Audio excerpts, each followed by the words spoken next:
building the business turns you into a different kind of human being. Realize that failure is a part of the journey. I think there's hope out there for all of us. They say procrastination be the assassination of destinations. That's why we out here grinding with no association. With haters and them other crabs trying to put us down. Pest badges in the house, boy, don't clown. Just keep your eyes on the prize, ain't no giving up. You can do whatever you dream of. Just keep your eyes on the prize, ain't no giving up. You can do whatever you. Well, we are back. It's part 2, which is really cool. We got to chatting yesterday, and hour and a half later, we still had a lot to talk about. So we figured we better finish this up tomorrow. We were kind of left off when we were talking about some regulatory stuff. And one of the questions that I had written down is, you're highly involved in MPMA on the board out in California. Where do you see, some of the regulatory changes that are coming down the future that most operators should, kind of keep an eye on? Well, let me start with California. So in California, our DPR, Department of Pesticide Regulation, which is like a second EPA, it's just the same thing, a whole other layer of it, has initiated what they call their Sustainable Pest Management Program. And this is a very involved philosophy where they've even laid out a plan where they would like to eliminate 90% of what they call priority pesticides by the year 2050. And to do this, they're pulling together a committee, and there are even positions open for that committee right now, where the committee will begin to select pesticides that could be candidates for being phased out in California. And so that's really got the attention of pest control operators here in California. And of course, what happens in California will often export. So the DPR has tried to be as sort of calming with us as they can about this, saying, hey, this is a direction and this is a goal. But it's a very clearly stated one. I mean, when you say we want 90% gone by 2050, those are both, pretty relevant numbers. And the concern I think I have, and a lot of other operators, is that this is not based on a balance of, effect and, the benefit, the risk and the benefit. They're just people that don't like pesticides. They don't care what the benefit is, right?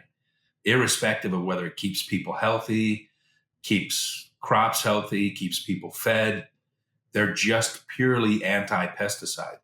And there's a lot of them here in California. Yes, there are. We had one bill I worked on last year that had 48 environmental groups listed in opposition to. You want to know how many groups there are that are out there defending? 1, 2? Yeah. 1 or 2. Right. Yeah, our state association and our national association. And so think about, how do you counter that? How do you work, against that? When the greatest ally we have actually is that common sense is on our side. And at the end of the day, sulfuryl fluoride, or SF, is probably the biggest example. It's number 1 on the environmentalist list. They want it gone. And they're trying lots of different ways to make it gone. They could care less about the effect on housing in California, the billions of dollars in damage that it would cause to lose SF. They just don't care.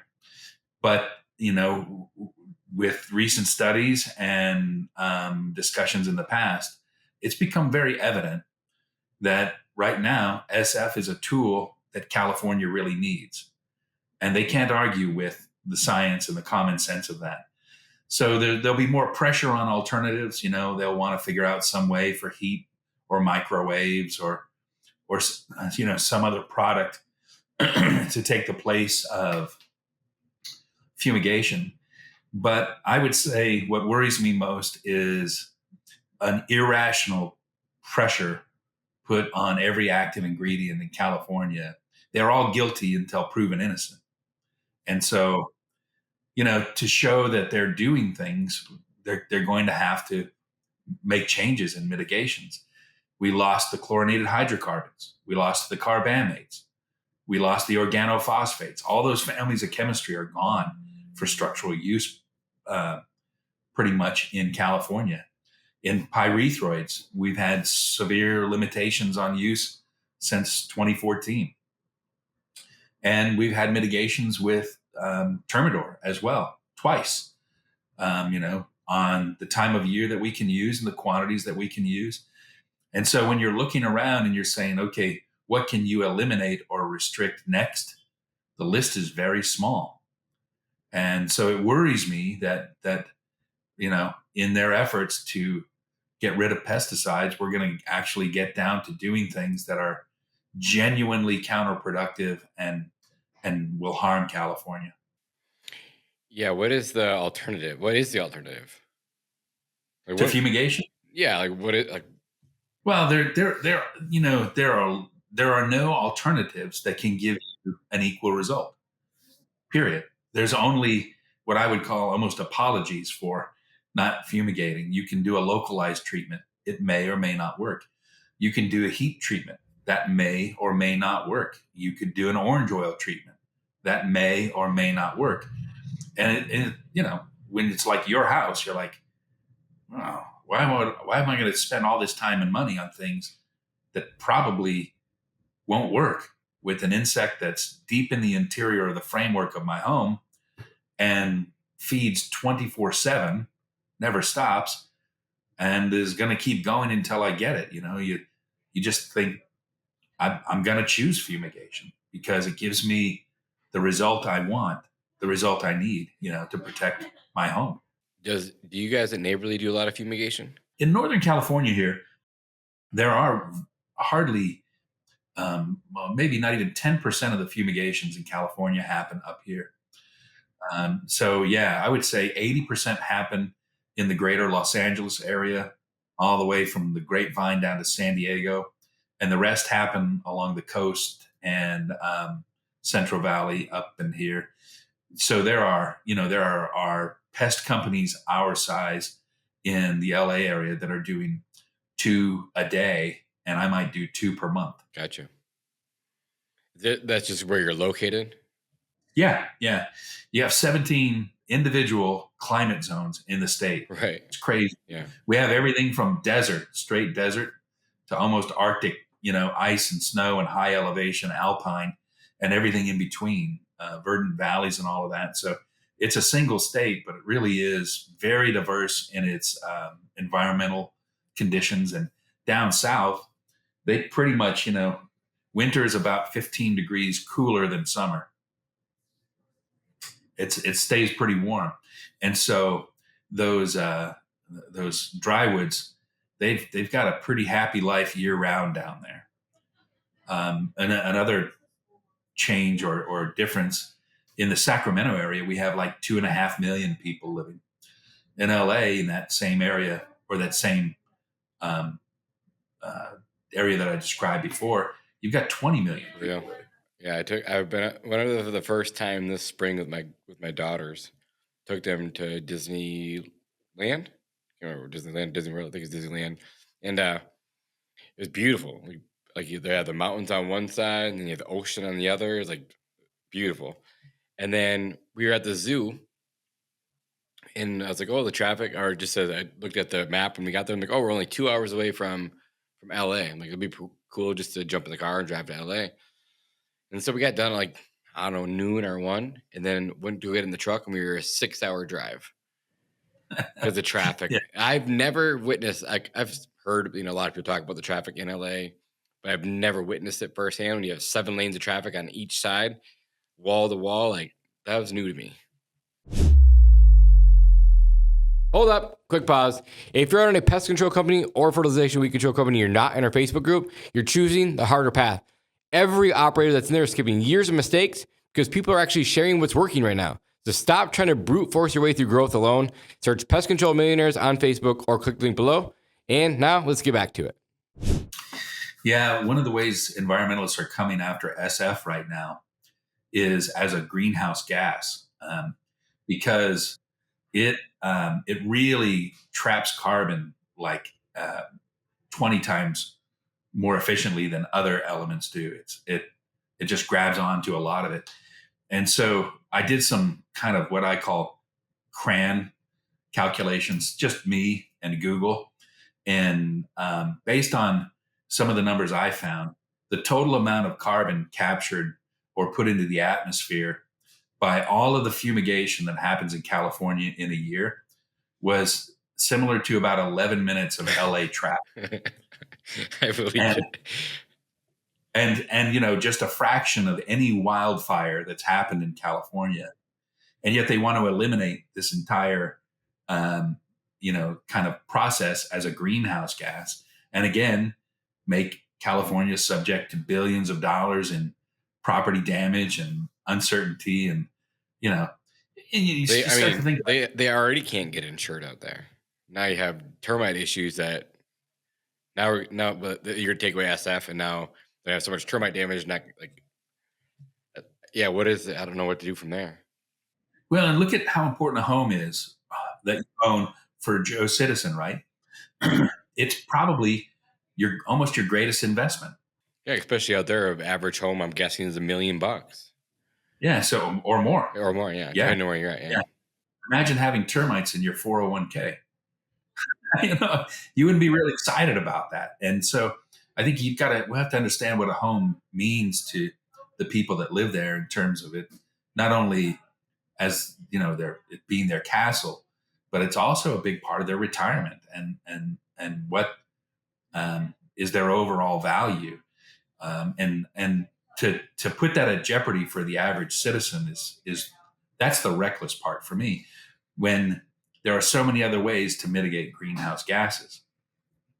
But that's not how some folks in California think. Right. They're very focused. They don't care. If it's a contributor, they want to get rid of it. Yep. You know? Yep. They're happy to get rid of your car. For sure. But maybe not theirs. And I'm not going all electric. We had this talk already. That's not happening. Yeah, it's pretty tough too. I always thought electric was sort of like a little bit of a scam, because it truly isn't, you know, free if it's made from electricity that came from natural gas or coal.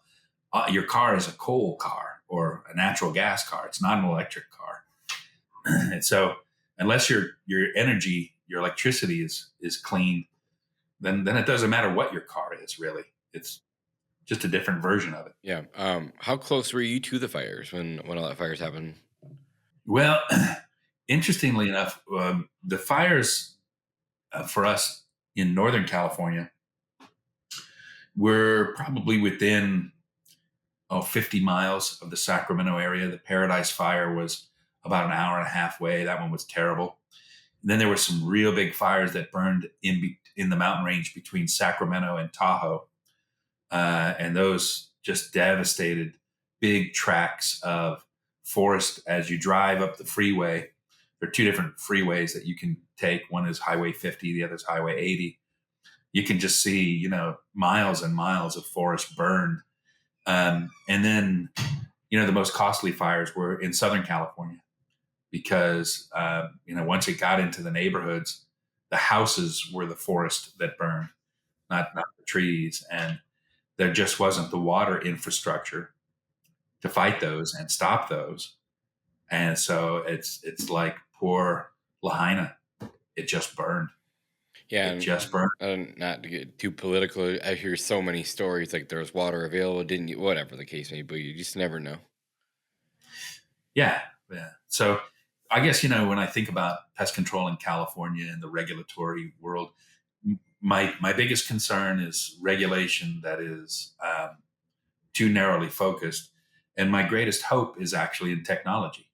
I really do feel like, well, it doesn't seem like we're getting necessarily a lot of new chemistries, but we are getting a lot of new technologies. Yeah, that's for sure. Remote monitoring stations for rodents. So I was just going to say wireless bait stations. Yep.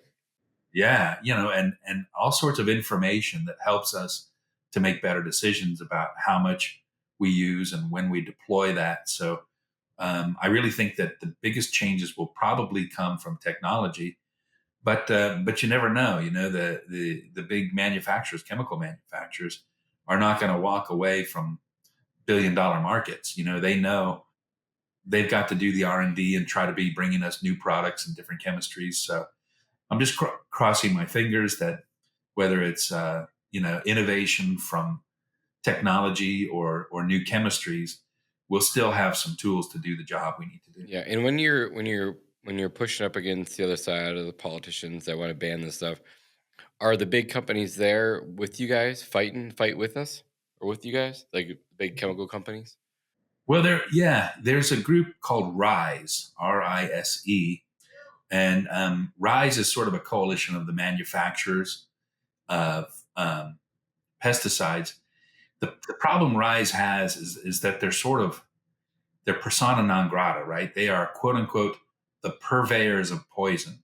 They profit off of poison. And so their perspectives are often immediately discounted, and their voices are often totally muted, and so a lot of times it's us, the users, us, the operators, that are making the cause for the tools we have, saying, hey, look, technically speaking, the less of this I use, the more money I make.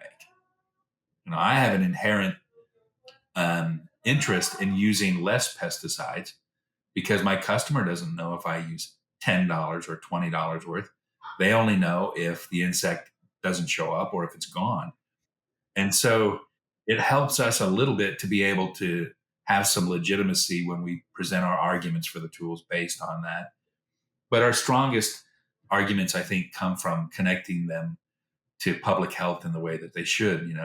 We're protecting from farm to fork the food supply that we have, and keeping disease at bay from those insects and pests that would vector disease into your offices, homes, and schools and areas. So I think we've really had to take up and own our flag of public health in order to make our case, because they've just become, there's nothing good about the word pesticide.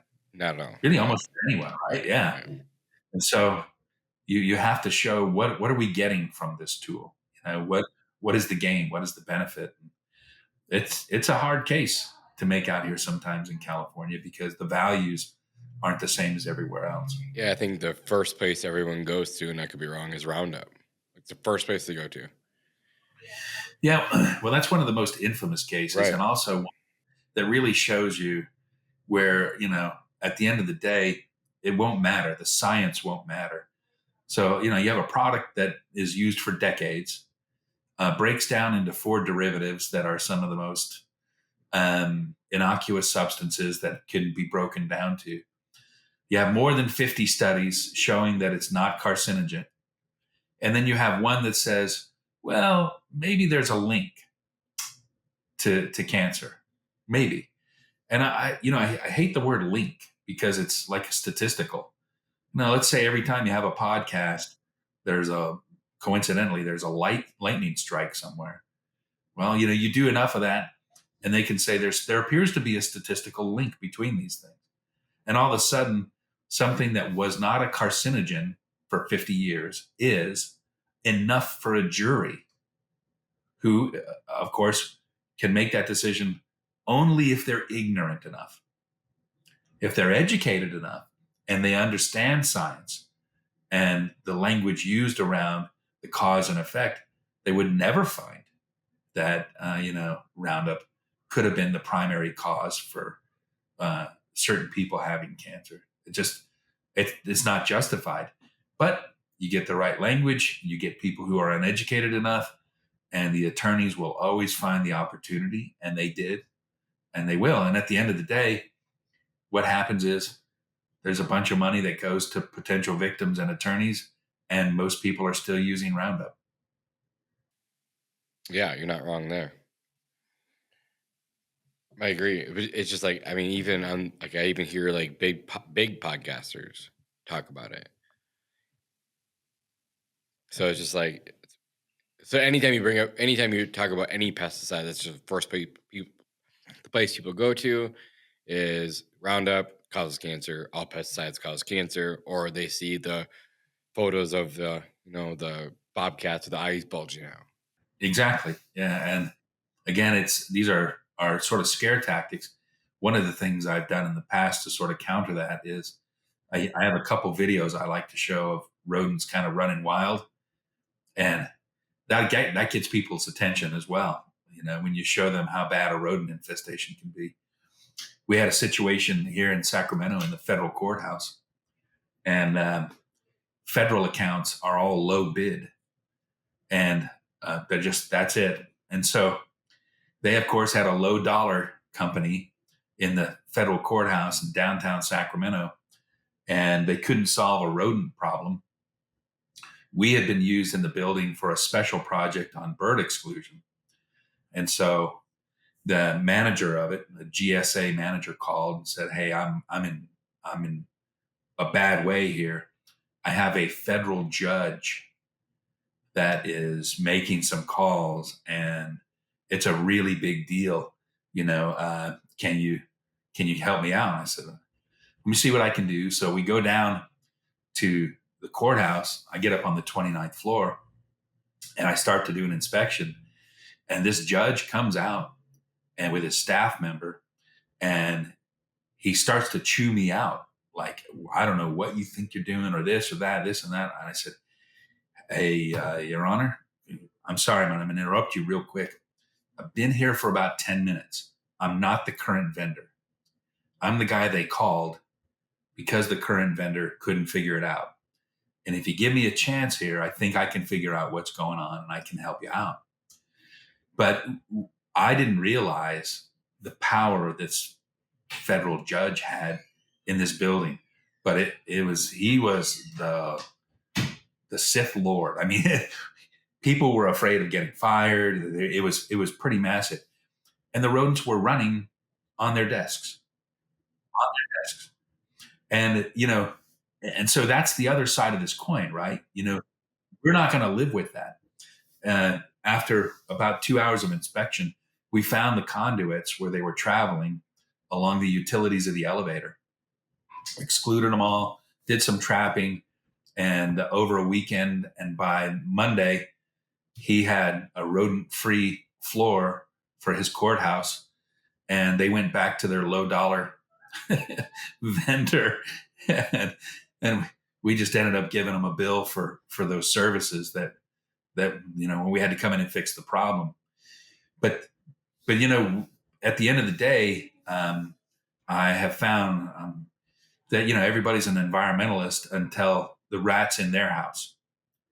And once the rat's in their house, in their car, chewing their wires, putting droppings in their food, then they want to talk about how do we handle this problem. And that's our job in the advocacy, right? We need to counter these other pictures and say, here, be careful what you decide, because this is what you could be unleashing. Yeah. I had a lady on the podcast month and a half ago, probably 2 months ago at this point. And she travels the country with dogs. Have you had any success? Have you tried anything? Have you seen anything out there with dogs?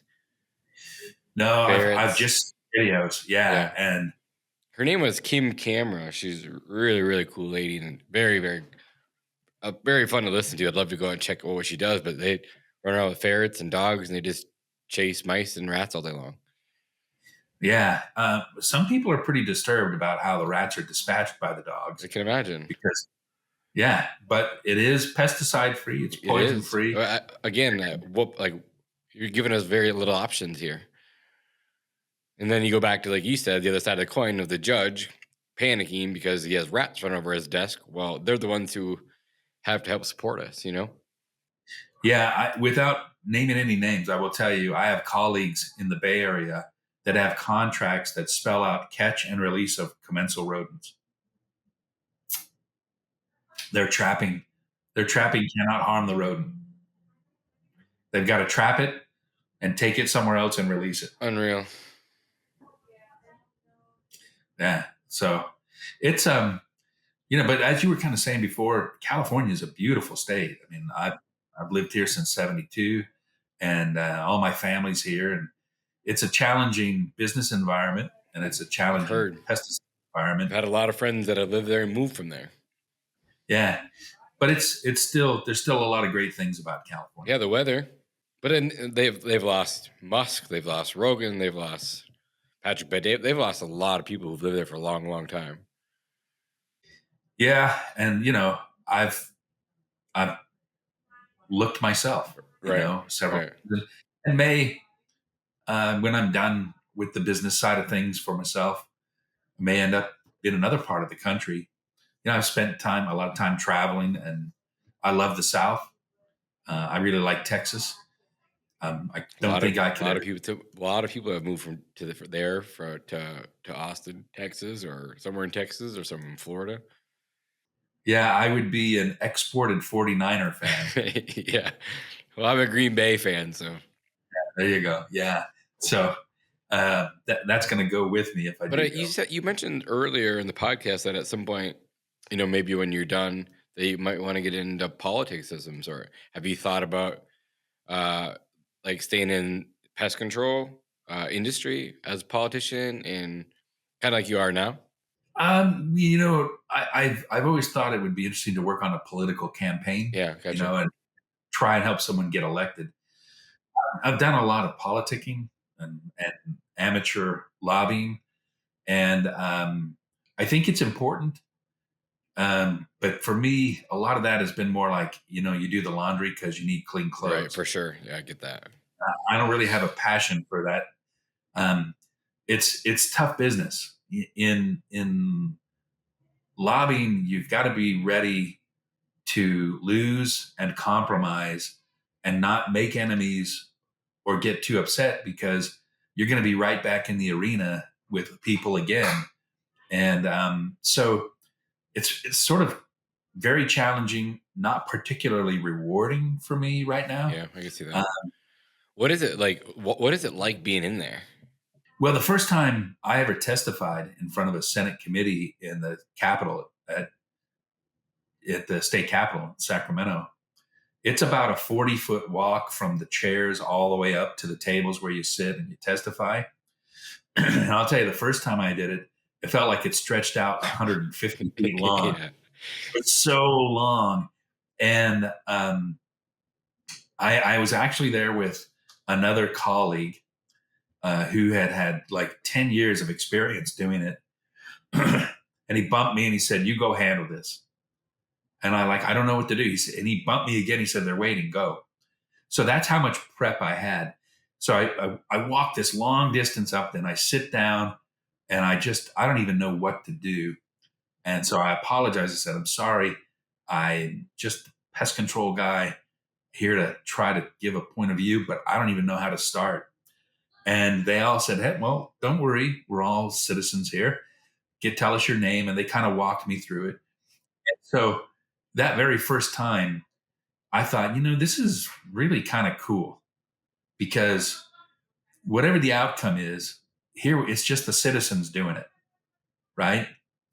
And we all get a little grumpy about politicians, but hey, man, if you want a voice in the game, jump in and go start talking and start working and doing it.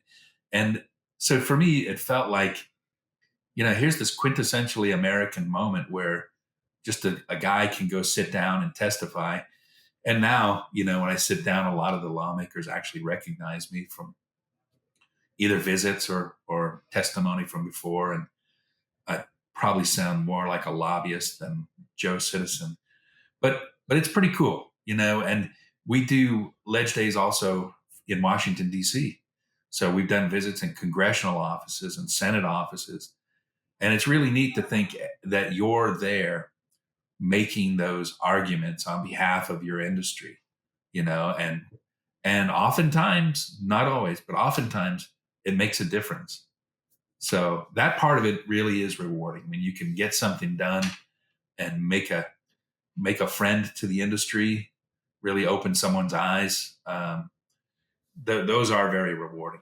Is there people that are like in the middle on the fence that you can convert to your side? Is it like that?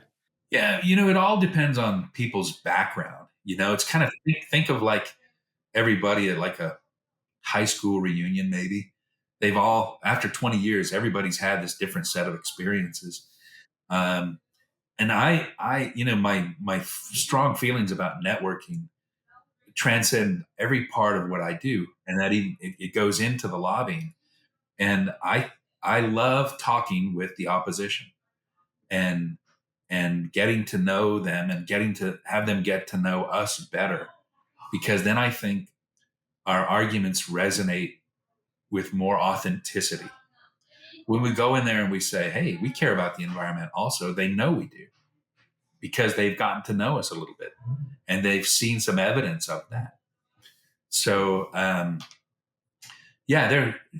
most people think about pest control, in terms of politicians as much as they think about barbecuing. Hardly at all. It's just like, what's bugs and pesticides, and is that still sprayed on our food, and are the eagles okay? They have very, very, very little understanding of our industry and what we do. So, and then, most of them will be exactly like I told you, anti-pesticide, and then anti-pest in their house, in their office, around them. They both feel pretty strongly about both sides. Yeah. And you can't have one without the other, unfortunately. Well, that's why, they are effective tools. We don't want to live with those. I had a meeting back in 2014 with the leadership of DPR about the changes they were proposing for pyrethroids. And I brought with me in my pocket to the meeting, like this little dime bag, a couple, 2-3 live bed bugs. So we go into this meeting and we're talking for 20, 30 minutes about, hey, we're thinking about eliminating this use pattern and that and this and that. And I said, hey, I just want to remind everybody here, this is what we're after. And I pull this thing out of my pocket, and it's, 2-3 live bed bugs kind of walking around in there. And they all kind of back up in their chairs and they're like, are those alive? And I said, yeah. And I opened the bag and I put my finger in and I let it crawl on my finger. And they're like, knock it off, Jim. What are you doing? And I zipped it up and I said, I'm reminding you that this is what's in someone's home, right? Be careful about the tools we have to get that out of their home. What would you want available if this were in your house? It's not, I just need to remind you of the other side of this, because I know you're getting hammered on the pesticide side. A guy who was in that meeting told me years later that they thought maybe on the way out of the meeting, I popped the bag open. I dumped them out. I didn't. It kind of served the purpose, right? And we know that because we go in, we see these couches loaded with bed bugs. We see these beds. We see the people that are bit. We see the rodent damage everywhere. And that's the message, we have to bring home to them to counter the other side. And it's like you mentioned earlier too, it's like the people who are unfortunate, who can't afford, we've both seen it. They have the worst issues. They can't afford it, like subsidized housing. They can't afford it. And now we're only doing exclusion work. And now it's twice as much, or only heat. Like, there's nothing these guys, politicians, they don't really have issues with money. They can go forward to have someone spend $30,000 to $50,000 to close up their home, Well, I guarantee you almost all of them have their homes on service. Oh, guaranteed, for sure. And it's interesting too, when occasionally after I've gotten to work with some of them, they'll call and sign up with me, and it's like, oh boy, okay. Yeah. I got to be really careful here because we're taking care of it. So we have actually members of Congress that are customers, and members of the state assembly and the Senate, and a lot of other state workers, even employees at DPR use Neighborly. Awesome. So, good time to segue out of regulatory and talk about Neighborly a little bit. I know that you mentioned that you guys, when you first started there, you were on the lawn care side, and then you kind of get into pest. Do you guys still do both turf care and pest control? Yeah, I got 4 trucks that do turf and ornamental, and a guy that runs those. And so We do lawn fertilization, post emergent injections, deep root feedings, a little bit of fruit inhibition, a little bit of growth regulator. Awesome. Did they, I know that you kind of always did lawn and pest, but was the pest control side always bigger? Or when you first started, was the lawn care bigger? Yeah, well, it was started in 1978 with pest control and termite. And then in 1988, they bought a couple of trucks and they didn't do a whole lot. And then in 91, they finally hired a guy and he started, it was late 91. And so when I joined in early 93, he only had about a year of work into building the turf department. And I remember my first month at the end of February, I had completed $2,200 in production. And I thought, wow, I really made these guys some money. That's $2,200. That's something else. Yeah. I mean, you worked there for 30 years. Is there anything that you could help, operators with that, maybe they're stuck in a truck or maybe they're sub, $1 million, like, like kind of feel stuck in, you've been through a lot. So you've probably had to learn things, probably had to unlearn some things, like we talked about earlier. What advice would you give those operators? This kind of actually draws right back into this academy that I've gotten involved with here, because it touches on, how can we learn to develop and grow our businesses so they're more profitable and more successful. And so maybe I'll talk about your question real quick and then talk about how that led to the academy. For sure. And I have some questions around the academy and the people who are in it. Yeah. So interestingly enough, I think that your book does a fantastic job of describing all of the different areas that you really need to be tending to in order to have a quality service and a quality marketing program. If you have only one and not the other, you're going to suffer. If you do great at marketing, but your process isn't good, your reviews are going to be poor, your employees will be unhappy, customers will be unhappy. And I've kind of seen that before where folks are kind of better at marketing than they are at their process. And it's really costly. And what's more common, though, is that people who are really good technicians start their own smaller pest business. And usually they can grow without really doing very well at marketing, either by referral, friends and family and that. And essentially what they'll do is they'll create a job. Rather than building a business, they built themselves a job. And if you have built a job where you've got a route and you work for yourself and you're really happy, there's probably not a lot I have to offer that person in terms of advice, because they're probably already doing a really good job of keeping as many customers as they want and earning the money they want. But if you created your business to have more than a job for yourself, but to build something to any degree, then I think the first thing I would do is make sure that I have some kind of plan on both sides of that. What is my process? Because your process is your product. What do you do? Do you do anything that's unique? How do you stand out against the others? And have a lot of clarity on that. When I come to your home, I'm making sure I'm looking at these things. I'm doing this, I'm looking at that, and I'm treating in these areas. And we do it like this. Because,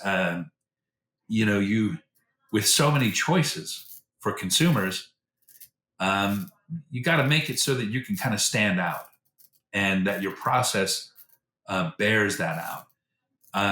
You may be worried as a new owner about costs. And I've found that going with low cost employees is one of the most expensive things you can do.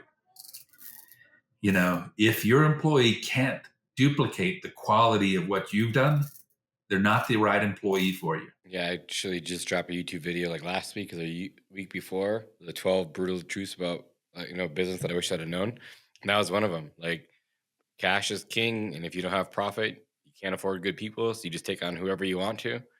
And they're usually people who don't have jobs, though, are willing to take a low salary. And that's kind of work you get from them. Yeah, it's really, so stay away from that trap would be one of my first pieces of advice. And then second, it would be to search out every kind of resource like your book to learn about marketing and really understand that marketing has been in a dynamic state for probably at least 5 years.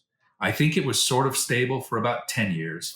We had 10 years of kind of SEO and backlinks, and people kind of competed with pretty much the same thing for 10 years. But over the last 5 years, It's changed. it is now become, yeah. And tomorrow it'll probably be different. And what that means is you've got to either engage yourself with a dynamic marketing person, or you've got to sort of become half of that yourself. Otherwise, the companies that do that, they're going to outgrow you, and you won't be able to keep up. Even if you're the best, they are going to have the best marketing, and they'll end up being bigger than you. Yep. My mentor 10 years ago, I don't know, it doesn't matter. For one of the first things he ever told me, he's a marketing guru. It's not the best product that wins, it's the best known product that wins. You can have the best product in the world, but if no one knows who you are, it's not going to help you. That's absolutely true. And I think I learned that the long and the hard way. I was slow to understand that, and it really cost me. If I had understood that better 10 years ago, I'd probably be double the size I am right now. Yeah, and you're 1,000 times more technical than I'll ever be, and I don't want to be that guy.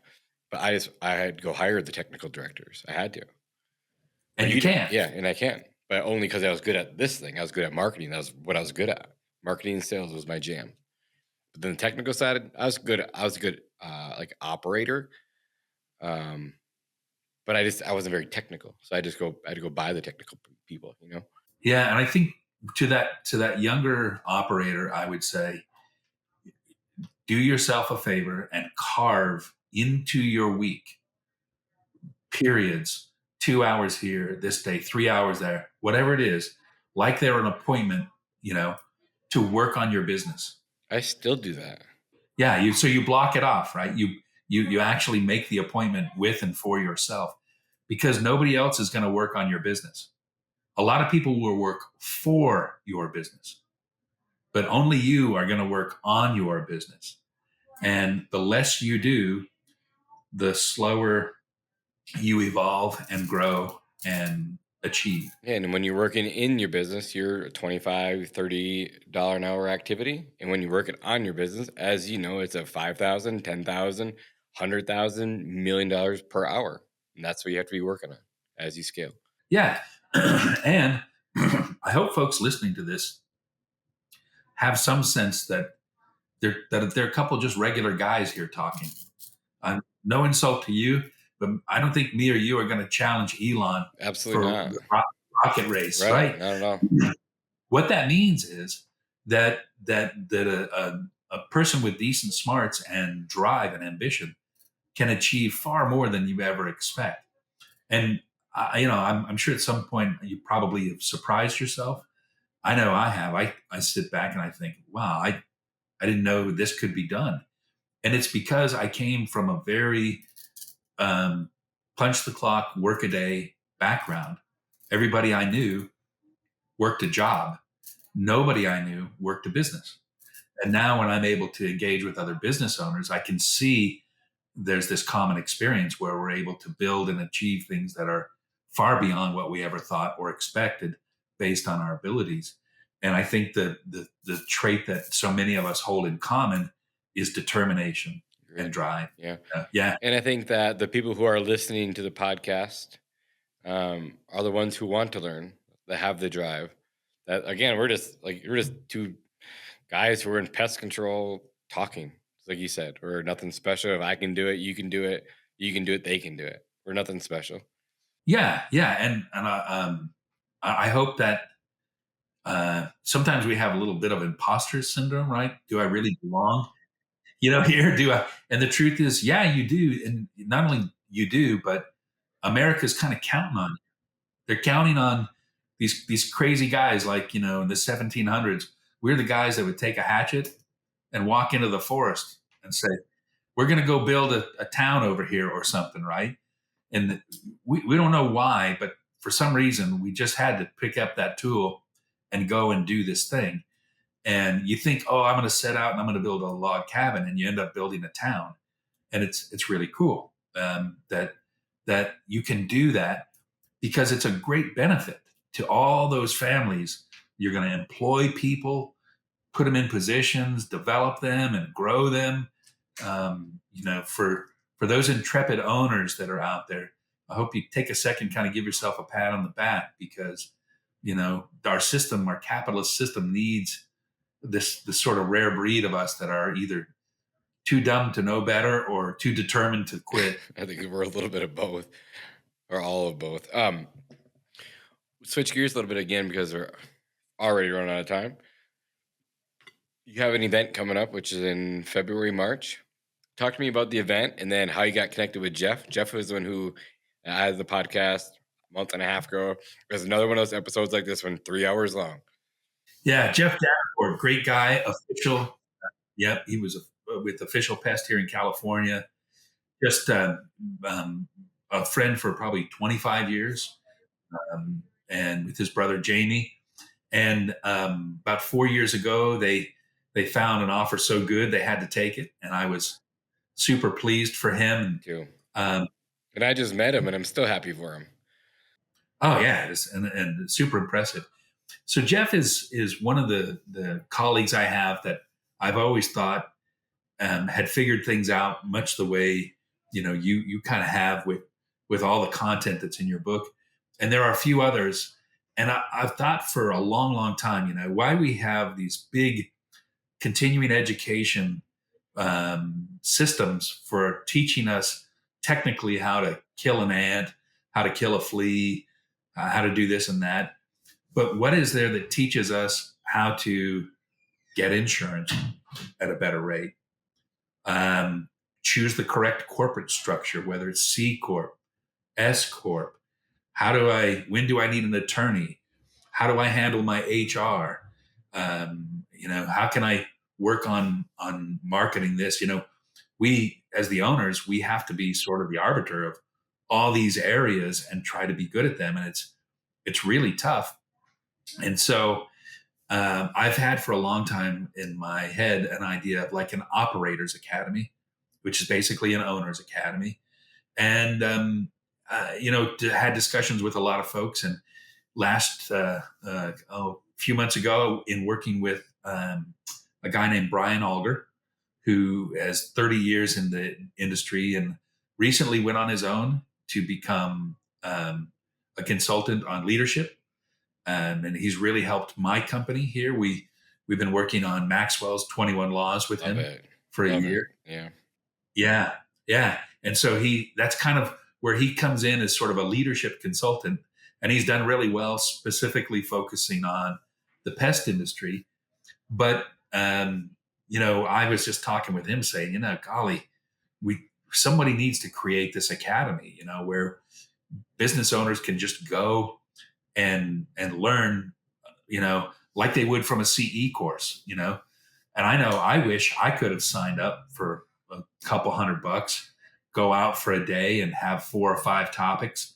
And, not every topic is going to resonate with you the same. And you might learn 2 or 3 things. But the power of the knowledge you can get from those types of things is almost always measured in the thousands or the tens of thousands of dollars. And so, Brian's a really intrepid guy. He said, "Oh, let's create it," and he did. So we have our first academy happening on February 23rd next year here in Sacramento, and it's really designed for small and medium business owners. Jeff's going to be one of the speakers, and I'll be one of the speakers. There's another one, Lauren Thrasher from Thrasher Termite, and then Brian's also going to be speaking. We're actually going to have a networking activity, so it's not all just sit there and listen. And that's what I was going to say when you said the numbers can be in the hundreds or thousands of dollars, and it might not even be the speakers talking. It might be just the network that you guys are creating that will be invaluable. Yeah, so that's actually my topic. But the topic I'm going to be talking about is, you're not alone. How do you create a network and then benefit from that network? And then the last part of it is we network. All the participants are going to be at a table and do some talking together. The buzzer's going to go. They're going to rotate and sit around, and they're going to walk away from there with a network of colleagues that they can reach out to for additional help. So I think it's just, I feel like it's something that once we get it going, it'll become, a pretty good institution. And I could easily see it being something that's done nationwide, 3, 4, 5 times a year and attract 30, 40, 50 business owners.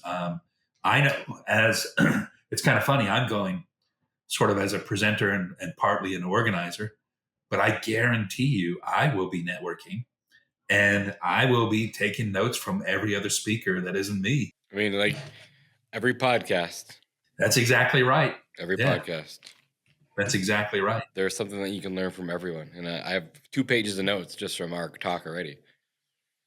It's just the same thing I do. And I can always look back at this podcast. What did we talk about? Oh yeah, that was really cool. I like that. Let's do that.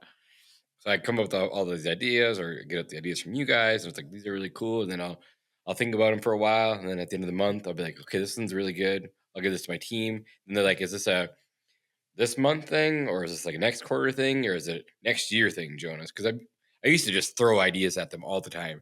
And they're just like, whoa. Now I've gotten to the point where I write it down. And then if I don't like it, I'll just scratch it off. Like, it's exciting at the moment, but I don't think it'll move the needle.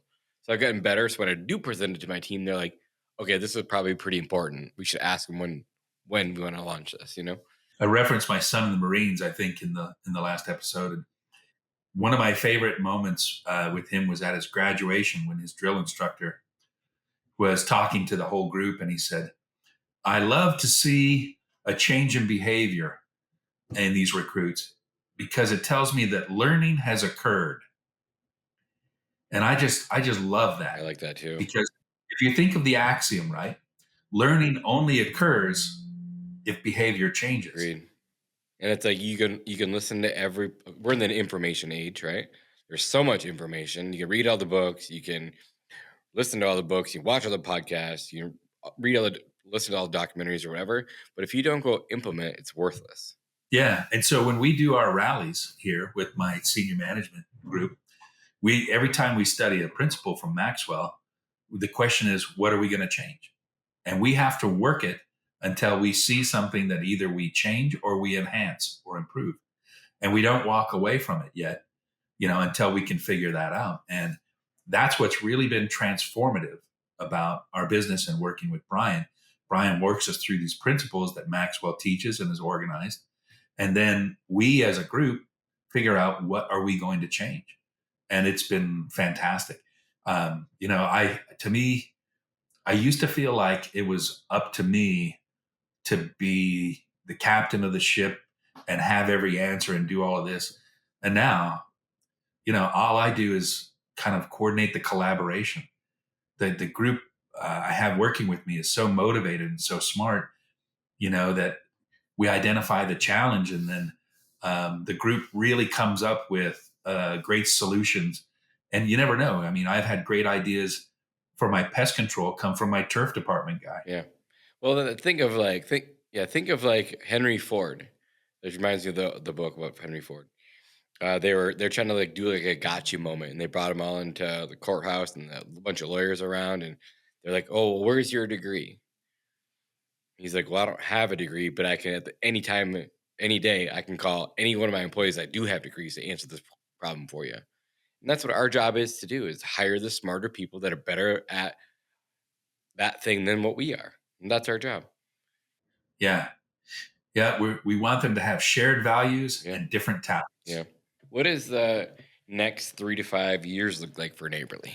Well, I think we're having a great time just sort of, kind of implementing all that we've learned about Maxwell and leadership. And so throughout this last year, we've documented all of our processes, and those are now being put into actual binders that have been formatted professionally and laid out. And so I feel like what we've done is we've organized ourselves in a way that we really prepared ourselves for scaling. I could take what I've got here now and overlay it on another group of people with similar values, and we would replicate in like 6 months pretty quickly because we've got everything documented well, and it's really been vetted well. So I feel really comfortable now leaning into scaling and growing. We've got, we've had pretty much one location our whole time. And I've always been a little worried about having more than one location because then I wouldn't be there. So I has now become we. I don't worry about me anymore. It's we, it's the group here, the leadership team. And we are so well documented now that we can take that and overlay that on any group or any opportunity, and they'll do it the neighborly way. So I'm excited to see now that we've got this together here, how can we scale the neighborly way and do that in a way that maintains the integrity of who we are, but increases the size of what we cover. Love it. I'll finish up with the last two questions. One, you kind of already gave me one, maybe two examples, but other than Traction and maybe 21 Laws of Leadership, what are some other good books that you recommend? Here we have Lencioni's. Ooh, Patrick Lencioni's. The 5 Dysfunctions of a Team. Good book. Yep, love it. Yeah, yep. Great one. The Ideal Team Player. Oh, that's a new one. That's also Lencioni. This one here is another Maxwell. Yeah, that's a good one too. Love it. Yeah, because it really what it does is it helps you to take the Maxwell that you've kind of now imbued in yourself and start to kind of pour it into others. Two others that I have that I'm kind of glad I wasn't even sure you were going to ask this, but I just happen to have them all here. Another Maxwell book that's pretty good for individuals. Feeling for it. It's another great book. Yep. If you've got anybody that's struggling with like perfectionism and taking too long to do a task so they do it perfectly, this is a great book to help them understand and kind of let them loose. And this is the funniest one here because I've heard about this one my whole life. And yet the principle in how to win friends and influence people, it seems like it was made, for the friendless guy. Yeah. You don't know how to be friendly. Right, you don't know how to right. you don't know how to do that. And it's such an errant approximation of what the book is about.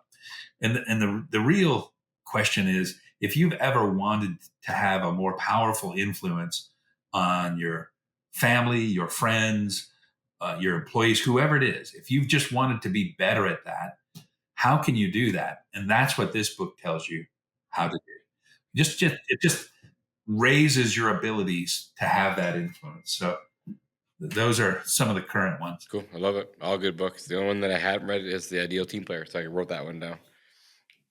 So that'll be on my wish list here soon. And then last question of the day. What are you most proud of at this point in your life? I referenced a little bit before something I call the neighborly way. And that's it. That we're in this business, but the neighborly way to do pest control is by having everyone win. The customer, the employee, everyone. And so some people think, maybe we pay our employees too much. Maybe we pay too much attention to them. Maybe we do this or do that. Maybe we don't charge customers enough or some other things along those lines. And I think there's a lot of important questions to ask about your KPIs and your profitability. But I can tell you at the end of the day, we're just people living on earth. And the people who work here are as happy as they can be. And that makes my life really, really happy. There is nothing another company has that they can offer me that's better than what I have here. And it's just because we're doing it our way. We're not the biggest. We're not the fastest growing. But the way we do it is just so rewarding. I've actually, I've officiated 2 weddings for employees. That's awesome. And one of them, I had to learn half the ceremony in Spanish, which is kind of cool. When you care about your employees and they care enough about you and they say, hey, would you officiate at my wedding? It's just such an honor. It's incredible. I was super nervous doing that, but it's a great life. And so I'm proud of the neighborly way that we do things, and that people who come here are better for it, and people who are serviced by us are better for it. And I think there's a market for that, and that's who we want to be in the market. Love it. I'm going to ask one last question. We talked a lot about regulatory stuff. Is there anything that we can do as operators to help? On the regulatory issues, I think really what we want to do is make sure that we're not making the big mistakes. We don't want to be the operator that kills a bunch of bees unnecessarily, because that makes headlines, right? And then we had a situation like that in the Northwest, and it wasn't necessarily an illegal or inappropriate application, but it was definitely unwise. And you end up doing some bee control, and you change pesticide regulation for the entire nation. And so I would say stewardship. It comes down to it.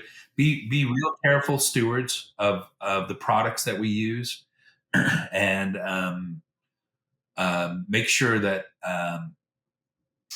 you have that stewardship at its highest level.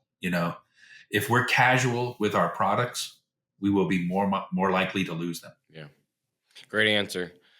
Well, Jim, it's been an honor to have you on the podcast.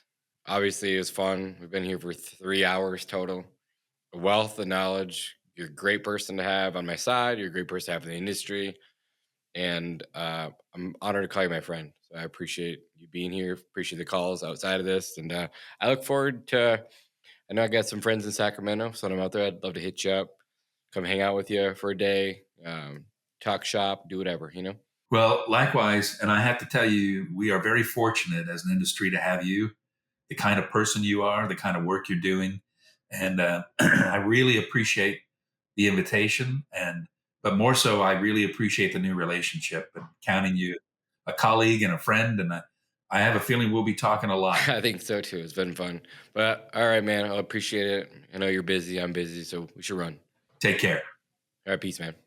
Hey guys, thanks for listening to another episode of Pest Control Millionaire. We don't charge any money for this show, but the podcast isn't free. Please like and subscribe and give us a 5-star review in your favorite podcast app. This makes a huge difference for us. If you have any specific questions about your business or your personal life that you'd like answered by me or any of my podcast guests, please send an email to info@pestcontrolmillionaire.com. And if you want to get in touch with me about our marketing class, we do a live version every Thursday night. Check out our website at pestcontrolmillionaires.com. Thank you guys for listening. I'll see you guys in the next one.